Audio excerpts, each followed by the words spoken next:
very easy to cause a fire. Hey! Look at you go! Don't do that! Breakfast of champions right here. The line to take a dump is long this morning. That's when the leather gloves came out.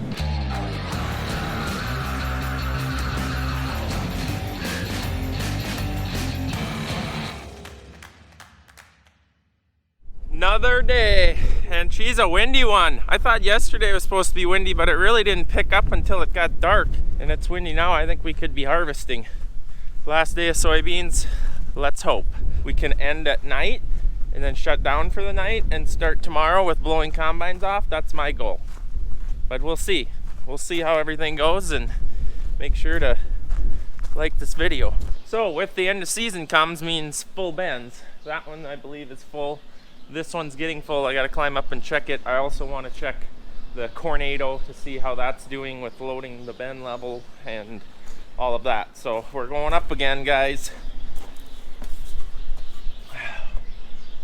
Oh, it's a long way up there. Morning, Doggo. Good morning. So how high does the spreader sit above the grain level or the eave? Oh, very high, very high. I don't think there's a possibility of it getting buried. Now my boots are full. We're still loading the center way too much. So I gotta climb up there and gate it down because this is supposed to be perfectly flat. Still looks like pretty decent. No pods along the wall. Let's see.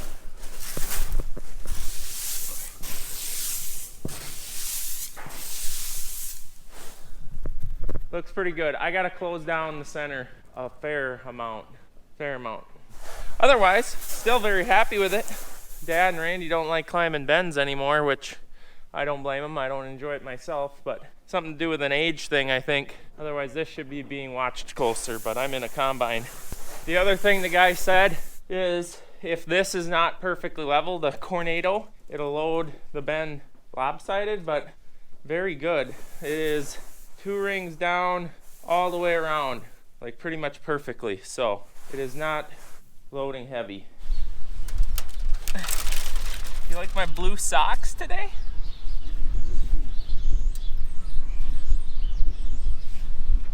It's Brody.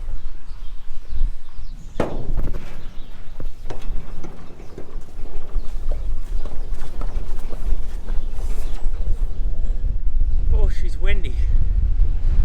Windy.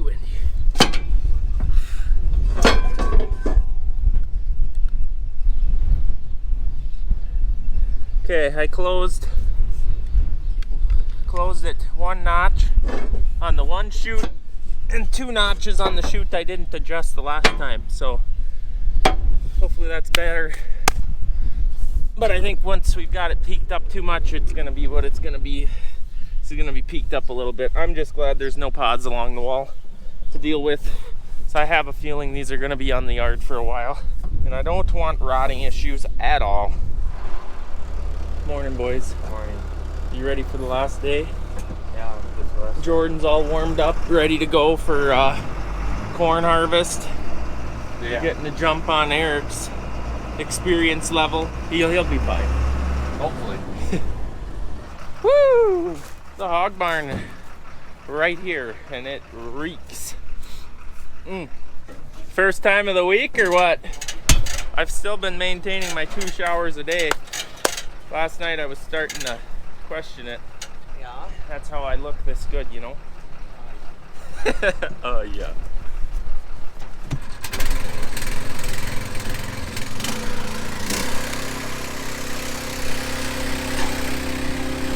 So our DEF delivery driver decided not to deliver on the day he said. So now we're currently at 0 gallons of DEF at the farm, and it's a Sunday. We're second on the list for tomorrow though. It's on ad, but we're nose down really hard, so it's good.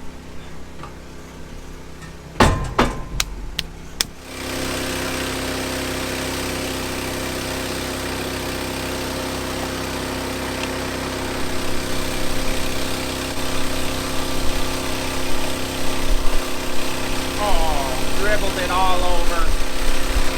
Dumped it out and not the full still.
judge me. I get snacky in here when it's 12 hours or more.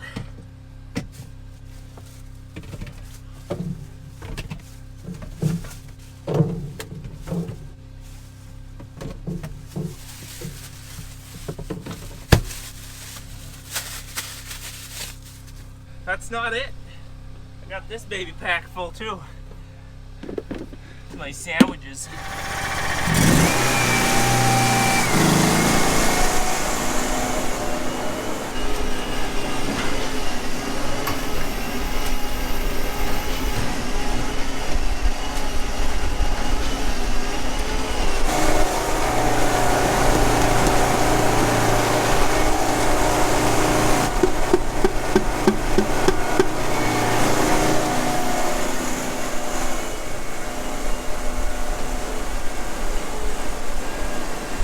Good morning.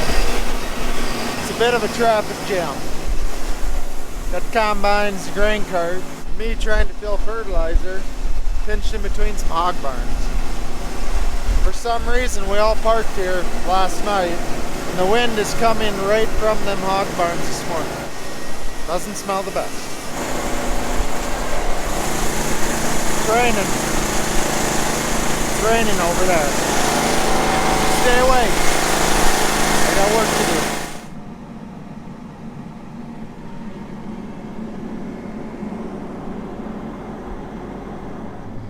Kind of a gloomy day out.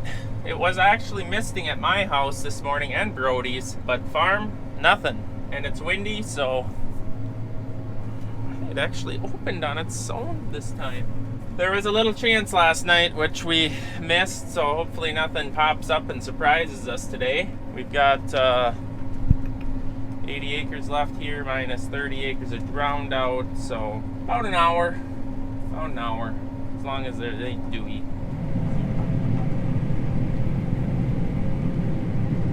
I already have the urge to eat a sandwich. It is 9 o'clock. Okay, other end will be in 1 mile, except we're gonna hit the drowned out, so. Sunday morning football, I guess. Brody's all jacked about, so I may as well watch also. Where is it? Oh, of course, it's an ad. Finally get logged in and it's an ad. First pass down the field, I couldn't take. I gotta eat something. I've been up since 6:30.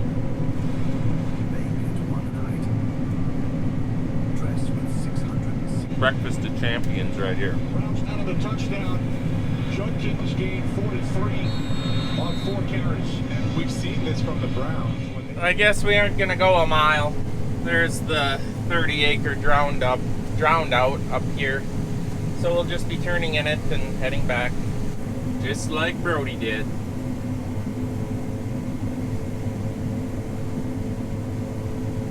So typically, by the end of soybean harvest, it's like, I can't wait to be done with this, but it's gone so quick. The beans have been dead ripe, and so we've been able to do ground speed. It's been enjoyable. I don't really want it to be over, but with that being said, corn harvest is the funnest harvest. So much activity, so many moving pieces, and it'll be interesting to see how variable the cornfields are. I am very interested in looking at them all season. It's been pretty disappointing, but we'll see what we get when we get out there, because I've been surprised with the soybeans. They've been pretty good. But you look at that big Swede, he's already caught us. He was out here spreading when we were fueling, and he's got the Pro Force doing fertilizer. He's not spreading any of the drowned outs this year, so anything that drowned it out we're not spreading, because the last year's this crop didn't use it, obviously. It's just, so in theory it should still be there. Basically, I would say be wrapped up about the time we're done here. He's got a couple more rounds and he's doing good. Jordan's running the cart, and that allows him to stay on us, and then tillage stays on him. Workflow is going well. I think this might be my last pass here, and then we're moving to actually one of Eric's fields. Soybeans for him, only field of soybeans for him. So, and then we will have one more field after that for Dad and Randy, and that'll be a wrap. that will be a wrap on soybeans. The line to take a dump is long this morning. Dad jokes. Hey, I can make dad jokes now.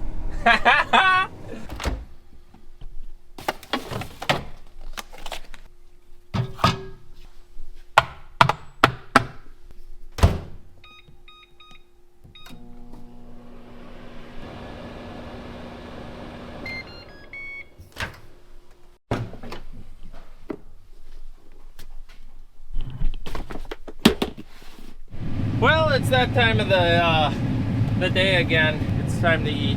And thanks to today's video sponsor, Factor, we're having a warm meal in the cab. I'm already sick of sandwiches, so we are going to get our forks out here and we're gonna have ourselves a gourmet meal.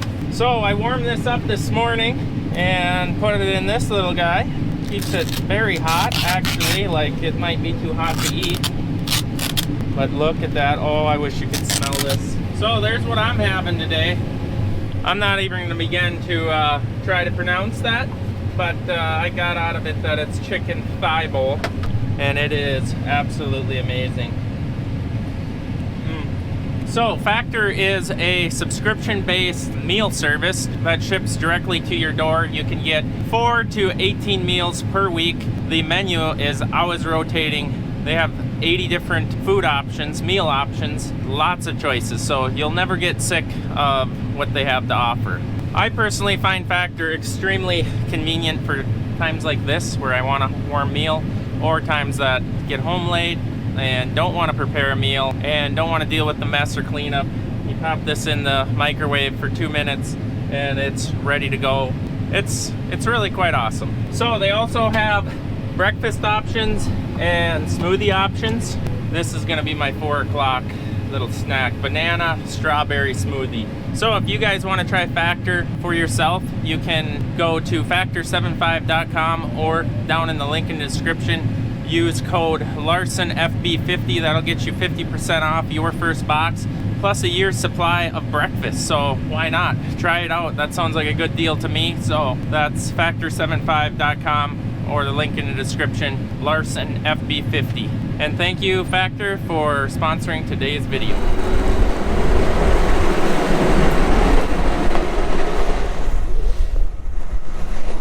Yeah, bring her on back.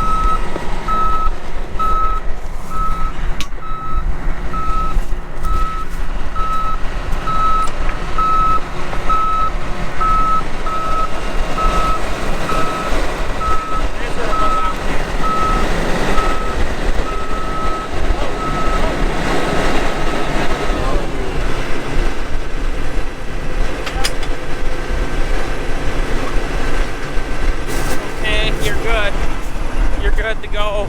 I gotta strap you down though, unless you want to go risky.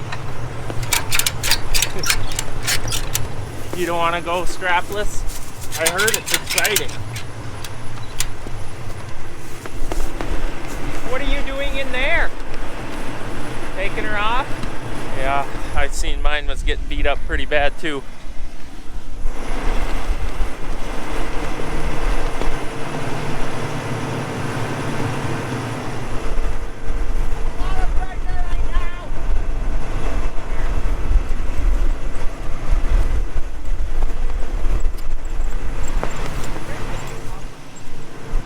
It's a windy one. This is worse than yesterday, by far.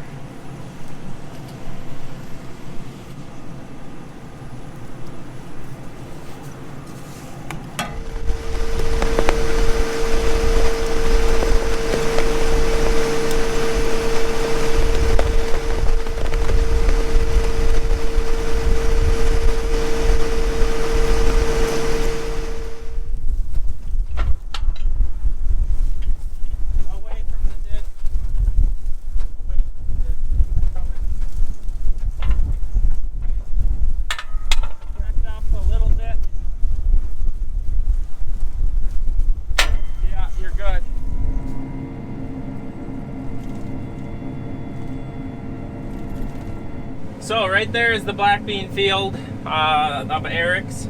That was very drowned out. Beans pretty decent, 48, 50. Some weed pressure, not too bad, but there's some areas of weeds where the beans were a little bit more suppressed. I will make this comment. So the feed accelerator, I kind of talked about that. Sloan Express feed accelerator. If you don't know what that is, just Google it. It will, it'll pop up.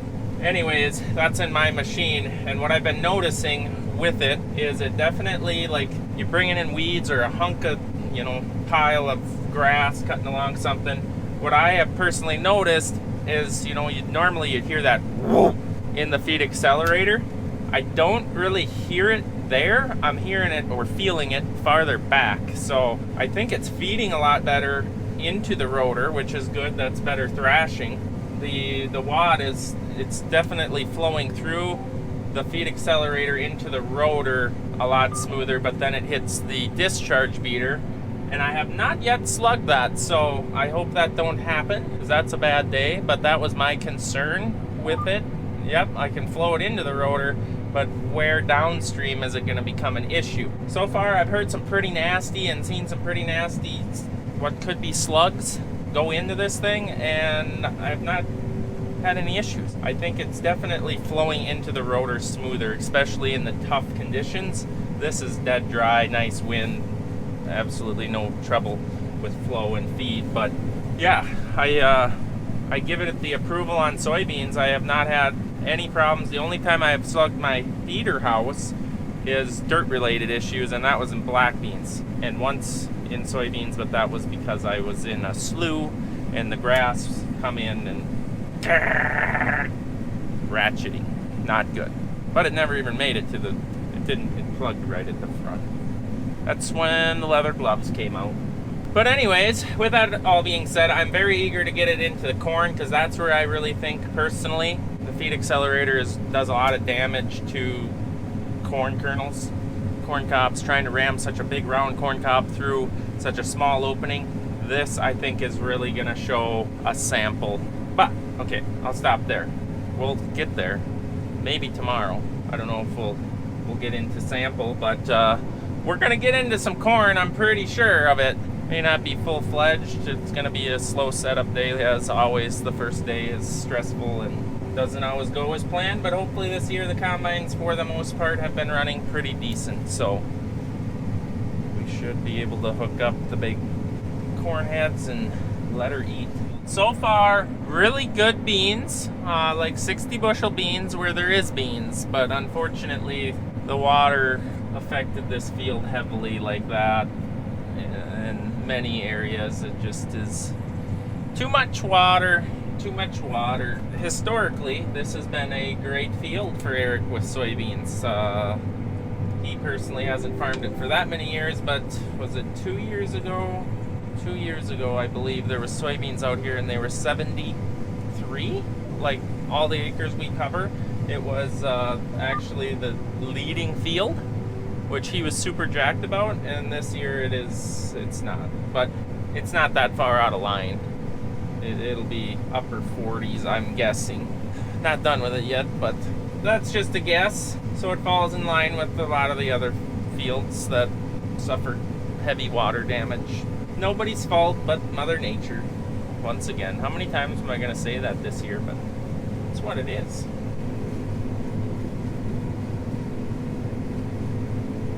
On the road again. Bright side, we're heading towards the farm, so this field will be halfway between the field we just finished up and the farm, so we'll only be about 3 miles away from the farm when we get there. Going with a 70-ish acres, so should be done there in a couple of hours, and probably get to blow bean heads off today, which it's very cool out, believe it or not. Don't let the beautiful sunshine fool you. It's not 90 anymore. 67, I think, or something like that, and the wind will be really nice to blow combines off for the switchover, and then also bean heads, so that they are done and we don't have to think about that at the end of harvest, because typically it's even more cold and miserable then. Tight little road and corner here, signs all over. Had to drive in the beans about 5 feet to get enough room to go, get hooked up.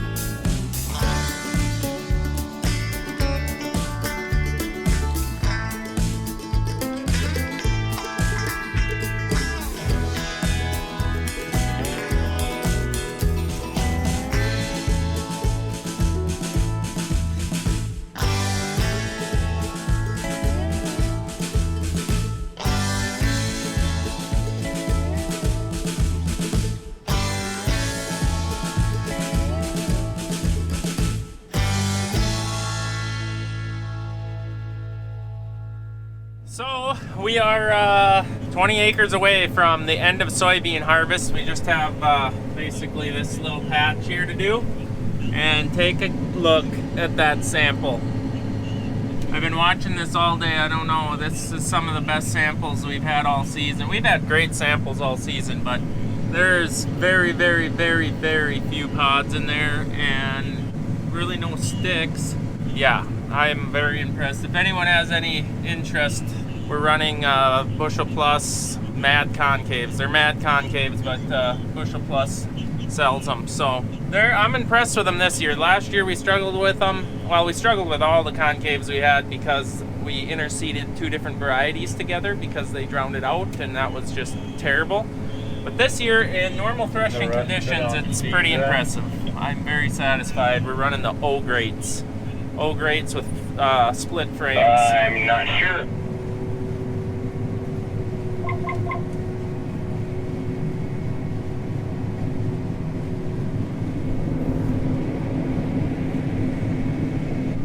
This is it, boys.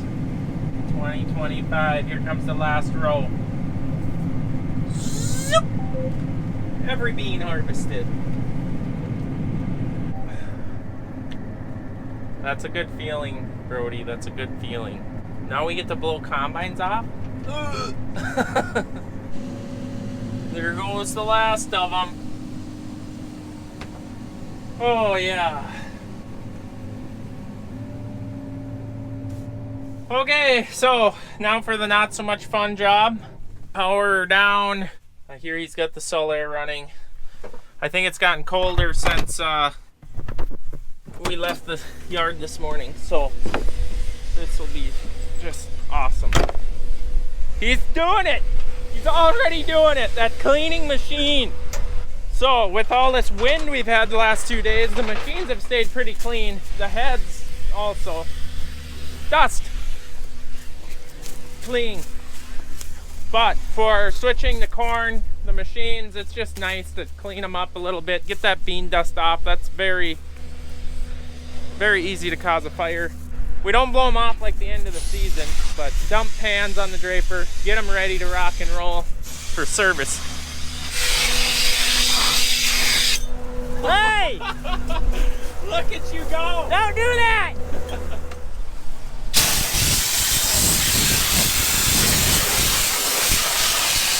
Alright, Brody's working on blowing the Geringhoff off. This one's done, blown off pretty good. I gotta do where the feeder house hooks up. That combine's pretty much switched over to corn. There's a couple of things I have to do in the shop to it, but for the most part, as he's blowing, I'm switching stuff.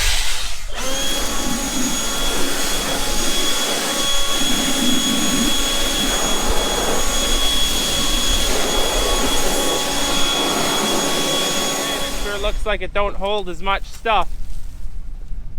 That's a big plus. How does the pan drop? What? The middle. Does it drop? Yeah, it does. What you got for it? Ready? Yeah. That's way better! That is. I like that. It's not them stupid little pins that you gotta beat out. I can't hear a thing. These earplugs are amazing. Yeah! Well, I got the chopper switched to corn and put the rotor in first gear, and he's like, run it! I think you can run it. I'm like, already? Yeah, this is easy. Simple. No ledges and crevice. Sorry if I was yelling. Running it.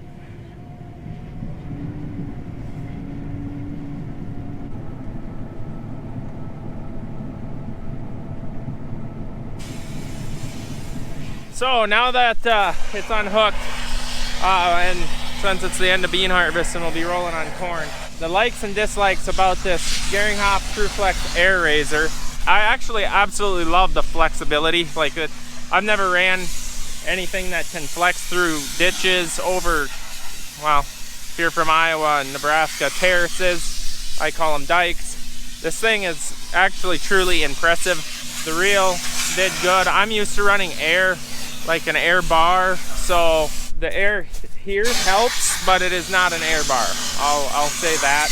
It's better than nothing, but it definitely is not an air bar. I love the visibility, being there's no like cylinder here, the cylinder's back there. I love the visibility, and I liked how narrow this was. It actually gave you some leeway when cutting along the edge. You had a little bit more room following the rows if you're ever cutting straight with the rows. I like that it was narrow. I like this wider area here. The trash doesn't overthrow as far. I did have some grass jam this a few times, but that ain't abnormal in any draper to have it back wrap. But that was a grass issue. That wasn't the head's fault. That was just conditions. Honestly, unless there was a reason to have a pusher, like I rammed into a sprayer rut or something where you'd expect to, I didn't have any problems with that, or floating over the wet conditions. That all worked great. Super easy to blow it off. That's without a doubt. I gotta do that yet. The trap door underneath there, that was good. Like way easier. There is more greasing. I shouldn't say that. I shouldn't say that. You got to grease the wobble box. I'm not sure what the hour interval on this was, but I did grease it every day. There's a few hinge points, but that's what makes it so flexible. As far as complaints about it, I would say the only complaint about this, I really liked it, honestly, but the sickle stopping when you hit a row of beans straight on, I didn't like that so much. That's truth be told. It doesn't break a sickle. I broke one sickle section, and it was the center one here, and it's because it's a half sickle, so it's a lot weaker and they overlap each other. That was the only sickle section over, I don't know, 1,000 acres or so that I broke. But it's supposed to stop if you get a stick or a rod or a rock or something instead of breaking sickle section. But with that being said, it stops when you are like coming to the headland where the whole row is running like this way, and you cut into it 45 feet wide. It stops the sickle. At the beginning, I really struggled with. Towards the last day today, I only had it happen once, and I was expecting it to happen because by the time I realized that I was coming in way too hot, and it's a driver thing. Once you got used to it, it wasn't so bad, but I'm not used to the sickle stopping, so at first I really struggled with that. Anyways, that's kind of my review on this thing. I really like the flexibility of it. That's number one on my list. Like really awesome flexibility. I mean, saved a ton of time. I actually kind of chose to go through the ditches with this head rather than Brody, because he would have guaranteed had to cut them all out to do a really good job. That's the Geringhoff header report from Chet. I guess for a guy that has a lot of ditches or terraces, I think you would absolutely love that.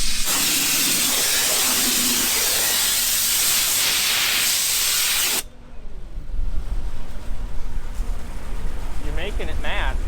The eyes are red.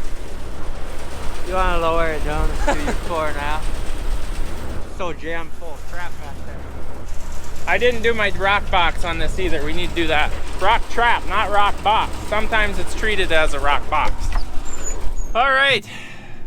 Darkness is upon us. I guess we're just gonna go home, call it a night. Sunday night. We had a succession today. Everyone's tired and want to see their families, so we're gonna go home, start the day tomorrow. I'm sure it'll be a slow morning, switching, getting heads on, and you know how that process goes.